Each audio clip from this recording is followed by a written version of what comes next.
Welcome to The Savage Truth with Cicely Davis. I am your host, Cicely Davis. It's time for a debate so that he can explain to the American people his highly destructive open border policy, new and ridiculous EV mandates, the allowance of crushing inflation, high taxes, and his really weak foreign policy, which is allowing the world to catch on fire. I am ready and willing to debate Crooked Joe at the two proposed times in June and September. I would recommend strongly more than two debates and, for excitement purposes, a very large venue, although Biden is supposedly afraid of crowds. That's only because he doesn't get them. Just tell me when and I'll be there. Welcome back, America. Cicely here for another episode of The Savage Truth. A pleasure to host you yet again. That was the post from the former number 45 and, in a half a year, the presumptive number 47 Donald J. Trump, who I will be seeing for the Lincoln Reagan dinner here in Minneapolis tonight. Thank you very much. So excited. Got me a good table, too. VIP, sitting close.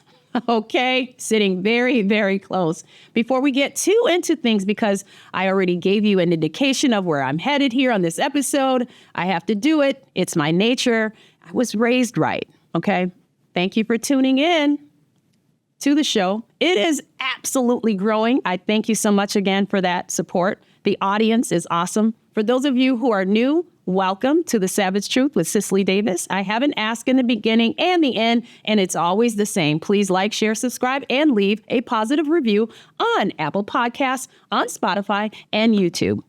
So I spent some time in the comments on YouTube and promised some people I would call them out for supporting and viewing the show. These are some new people, so I want to give some shout outs to some people because I said I would. I'm watching the comments, you guys. I'm going back in there. I'm responding back to you. So thank you for that interaction. It really feeds me. So shout out to Haterproof ISQ. I see you. Shout out to Becky Jeffers 4260. Thank you so much for tuning in. Shout out to Mary Sylvie 2012. I appreciate your support and your commentary. And shout out to Frederer 59. Thank you so much. You've been there since the very beginning. Frederer 59. Thank you so much. I just want you to know that I've noticed. And shout out to Dirk Pitt the Great 4559. Thank you so very much for taking the time, carving out time in your life to tune in. I appreciate the show. Appreciate your support. And to many, many more. I'll keep this up to keep doing this. Truly appreciate you taking the time to spend time with me and view and listen in. Grateful, truly humbled, truly grateful. Now let's get it going. Truth cannot and it must not die. And it certainly won't with this show. So some have commented on the look of the show. Thanks for that. Just so you know, I thought it would provide some visuals that are simply American. Sometimes they're a little quirky, like the one today that's more relative to the show. But I always just thought, you know what? People tend to have the same view every week where you can see into their studio or see their background. I just wanted to switch up the visuals, kind of keep the stimulus going. Different views of this great country of ours. Just so that you can have a view of our beautiful landscape and the people. And hopefully you tune in just to see what the next background is going to look like. Yes, I started the episode out right away today, as you heard from me quoting the post from former Donald Trump on Truth Social. He stated on Fox Digital the following, quote, Crooked Joe Biden is the worst debater I have ever faced. He can't put two sentences together. This is what he told Trump on Fox Digital. He also went on to say, Crooked Joe is also the worst president in the history of the United States by far.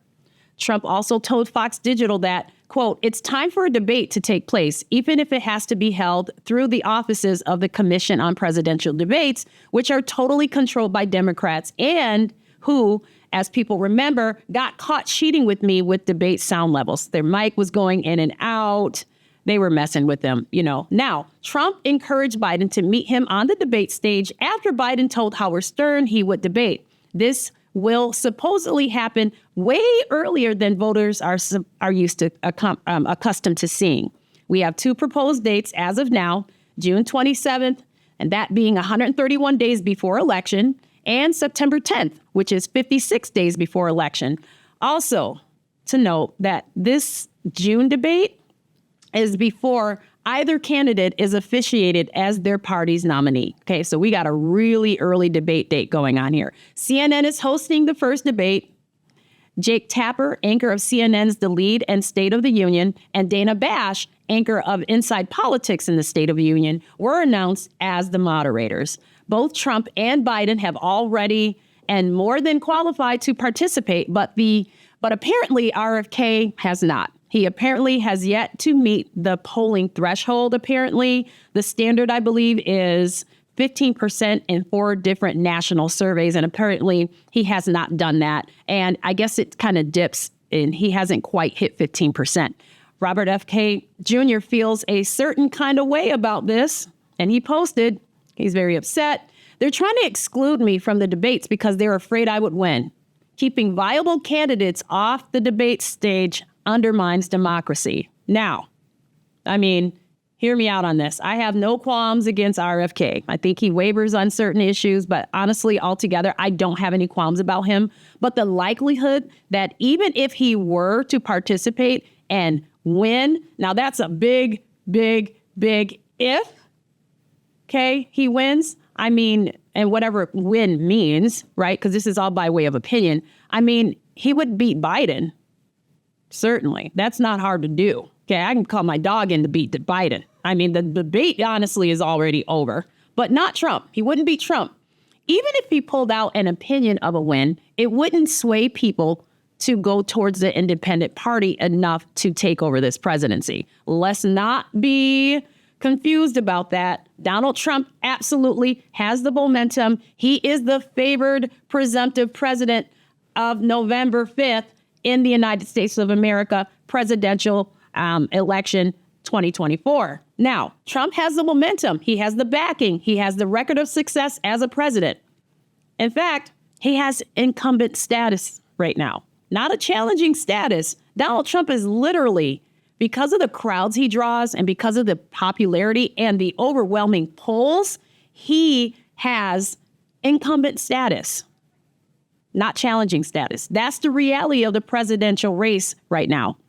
And his popularity and his favor with the American people continues to grow. It is swelling by tangent, okay? So Vivek Ramaswamy had an interesting theory I want to run by you all, something to think about and discuss a little bit. And hear me out on this. Vivek Ramaswamy was asked about the timing of Biden's sudden challenge to debate. Now, for the record, because we keep it truthful here on the Savage Truth, because it's savage. Truth is savage around here. Being savage, really important that we do that. Trump challenged Biden to debates, okay? Trump is the one that called Biden out incessantly, constantly, relentlessly. He's the one who called Biden out first, to which Biden actually avoided. Let's be clear and savagely truthful about that. But Vivek's theory was really interesting to me. See what you think about this, folks. Tell me, matter of fact, leave some comments in the show about this. So his theory is that CNN will host, prop him up, and make him look good as they possibly can. You know what? Let's not underestimate Joe Biden, and let's not underestimate that side. They can, in spite of his senility and his obvious, cognitive decline, they're able to prop him enough up for a good 2-3 hours and make him look somewhat energetic and viable. They are able to do that. Give him a lot of leeway. They'll help him look as best they possibly can, basically presenting Biden and his team an opportunity to show himself capable. But knowing he has such a mountain of bad policies and failures and scandals and lies to defend, like the most recent, that the inflation was at 9% when he took over in office. What? When every clown, baboon, and donkey in the circus, let alone the American people, real consumers, real actual consumers, know and remember that it was at what?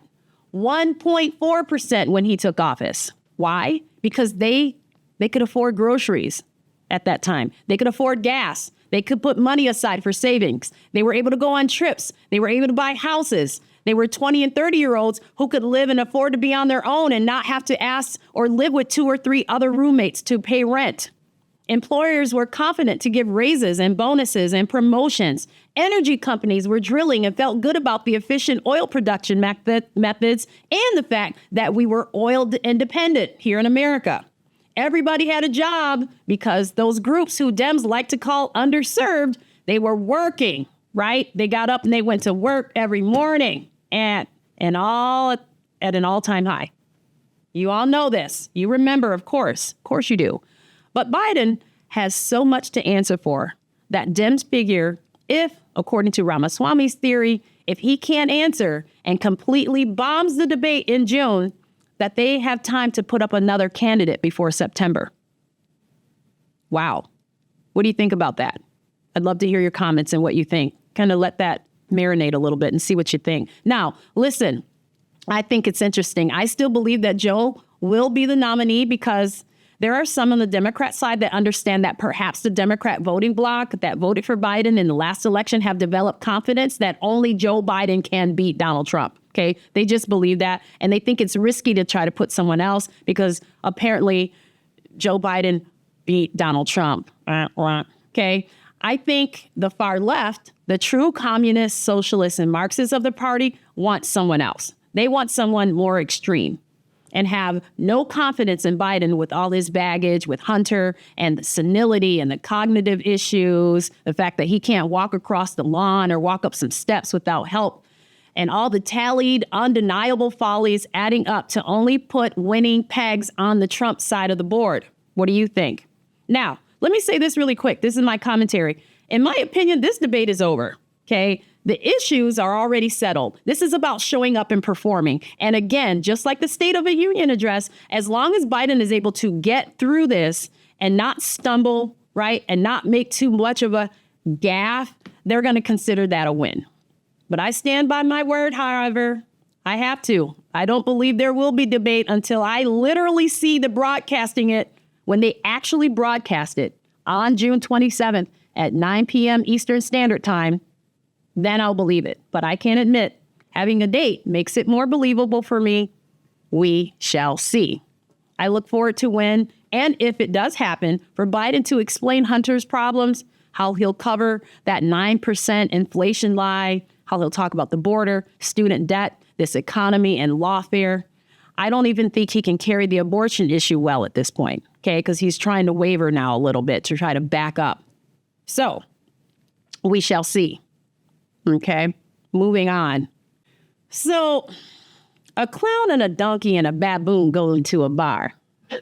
And the donkey said to the baboon, Donald Trump has a bigger crowd than we do every night. Just kidding, folks. I know. Rick, do you like my visuals today? Very good. You like that? You like that? You see the booty on this baboon back here? Okay. All right. This is what we're working with. I need people to have a visual. Well, this is a circus for sure. Okay. The whole cast, Stormy, Judge Marshawn, Bragg, and of course, the star baboon, and Michael Cohen, who lied on the witness stand about Trump and the Stormy Daniels deal. As you know, earlier this week, Monday and Tuesday, Trump's former lawyer, Michael Cohen, told the jury that it was former President Trump who planned and approved the arrangement to keep Stormy Daniels quiet. But now, you've all heard about it, a prominent New York lawyer says Cohen told him he did it, that Trump was not involved and did not even know about the payments to Stormy, okay? He, meaning Cohen, did it, okay? And that Trump had no idea about the payments to Stormy. So this attorney, Robert Costello, advised Cohen in 2018, okay? So Michael Cohen had an advisor himself back then, right? He was facing all these charges. This all came out. He had an advisor named Robert Costello. And Costello advised him back in 2018 when Cohen was raided by the FBI. In testimony before a House Judiciary Subcommittee on Wednesday, which was Wednesday, May 15th, Costello said Cohen told him back then, quote, he, meaning Cohen, thought the story would be embarrassing for Trump and especially for Melania. So he decided he would take care of this himself. When asked if Trump had any knowledge of this, Cohen told me, no. Now, there was a clip of this Costello testifying to the Judiciary Subcommittee, and this was a key part of his testimony. And I quote, their target is Donald Trump. So I want you to think carefully now. I said, Michael, The way this works is if you have truthful information about Donald Trump, that's clearly what they're looking for, I can have all your legal problems solved by the end of the week.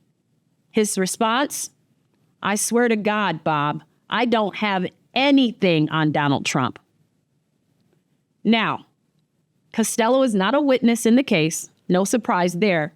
You know, the Dems, once they knew about his whole testimony, they completely excluded him as a witness. This was a testimony, like I said, on Capitol Hill, on testimony this past Wednesday. Trump's attorney, Blanche, did such a great job of cross-examination, exposing Cohen as the hateful, scorned advisor he is, asking him if he did lie to the jury. Cohen clearly seeking revenge on Trump. Now, Cohen admitted that he wants Trump to suffer. He absolutely said that emphatically. This whole revenge move is because Trump didn't take Cohen to the White House to be a part of his administration. That's the reason for all of the venom, all the hate, the revenge moves, the lies, the posts on social media, one after the other after the other.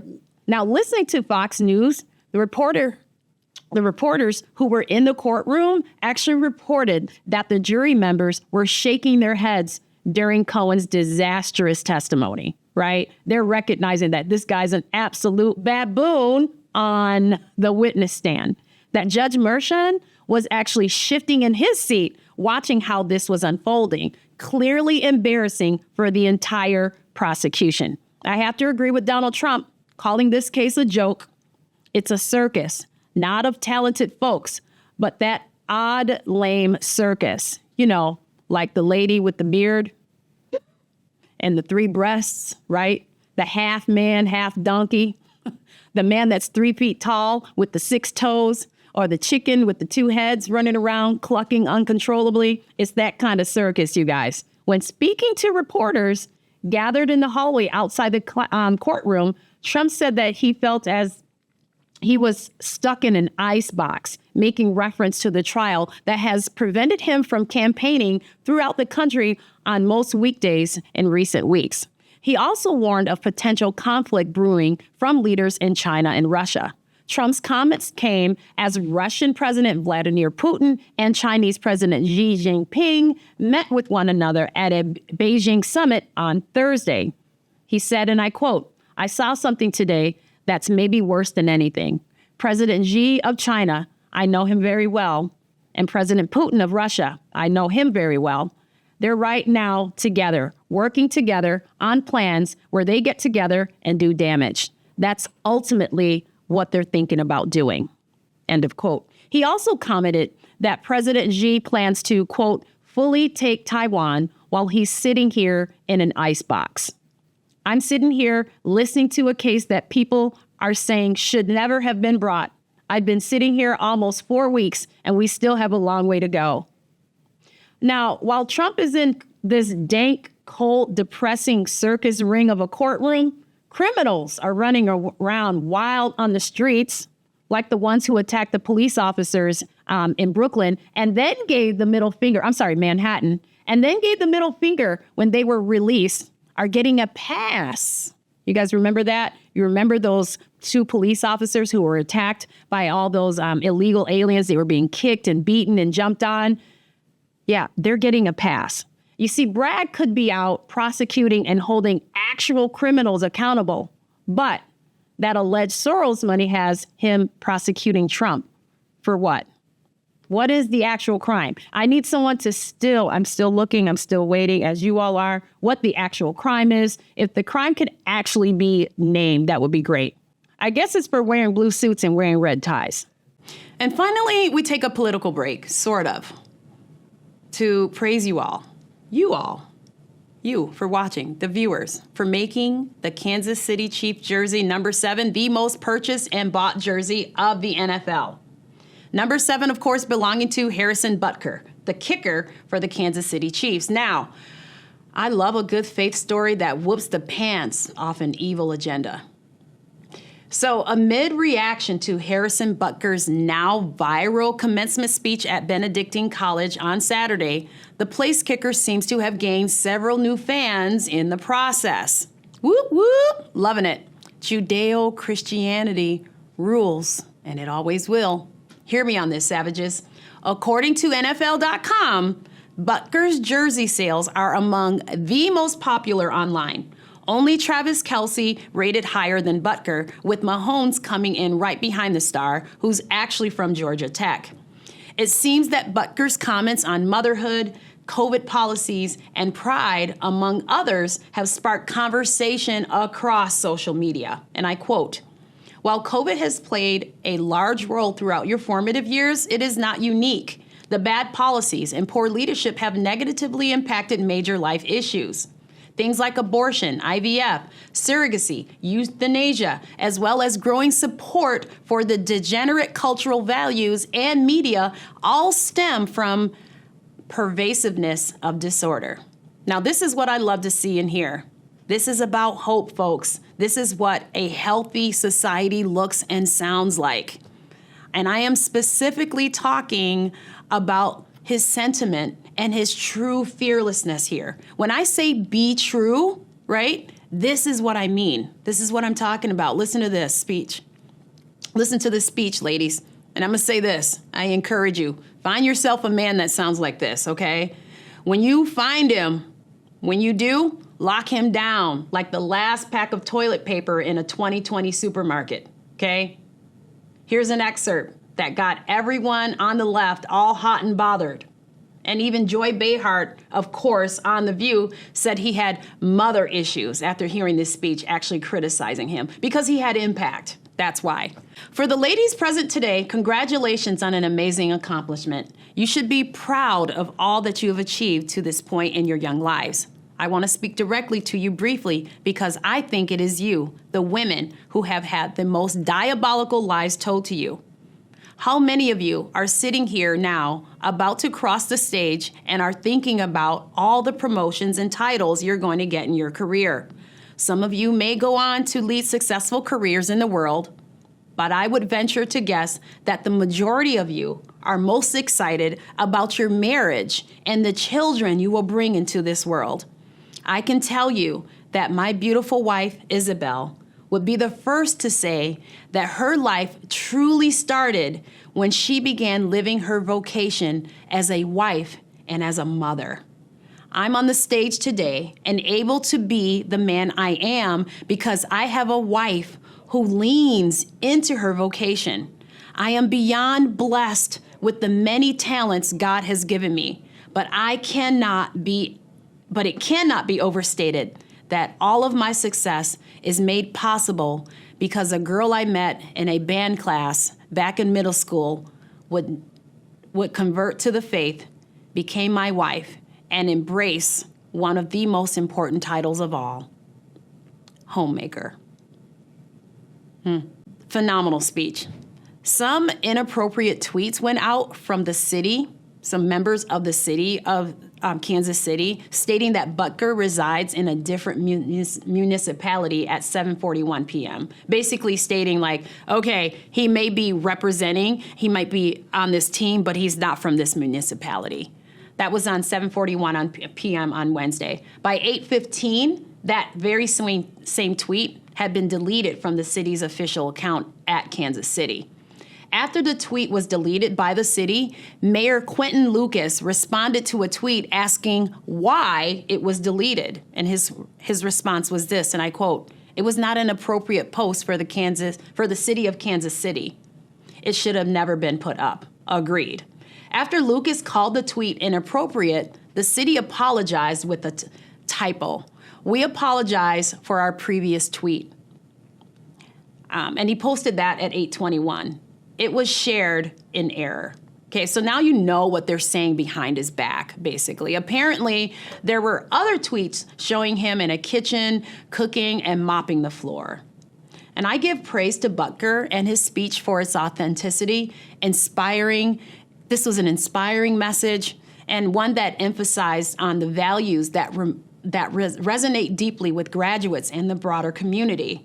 I mean, this was a Catholic school with a speech given by a Catholic man. He did not in any way tell the young female hopefuls to trade in their credentials for a barefoot and pregnant pursuit. His speech focus on perseverance, hard work, and staying true to oneself. His personal anecdotes about overcoming challenges in his professional career provided graduates with a tangible example of resilience and dedication. The message was especially uplifting for young adults transitioning into a complex and competitive world. Only a bunch of orange, blue, green, pink, purple-haired, and angry feminists and far left Neanderthals took offense to a speech that emphasized the importance of maintaining one's values on integrity, even in the face of adversity.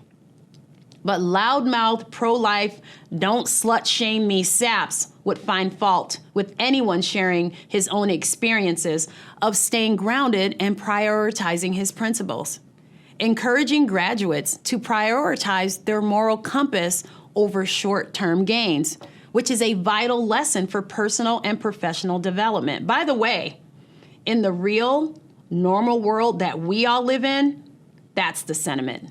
You would think they would be somewhat happy. Butker, all he did was underscore the significance of community and teamwork and the support system that help individuals succeed.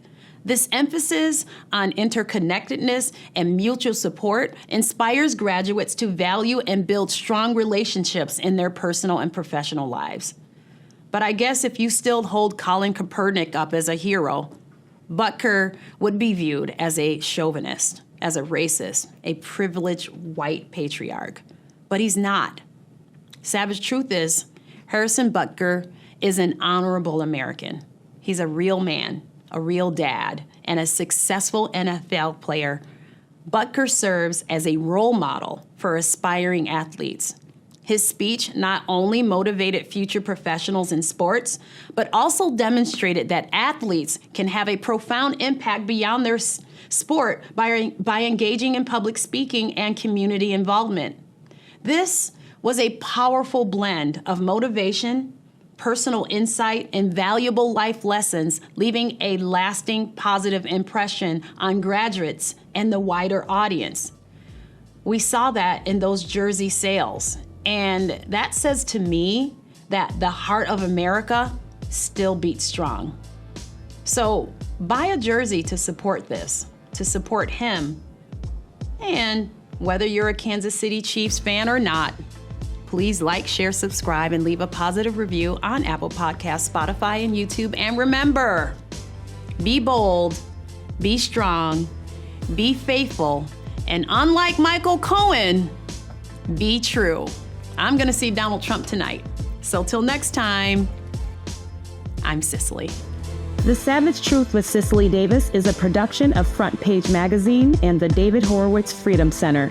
Reproduction of this podcast without express written consent is prohibited.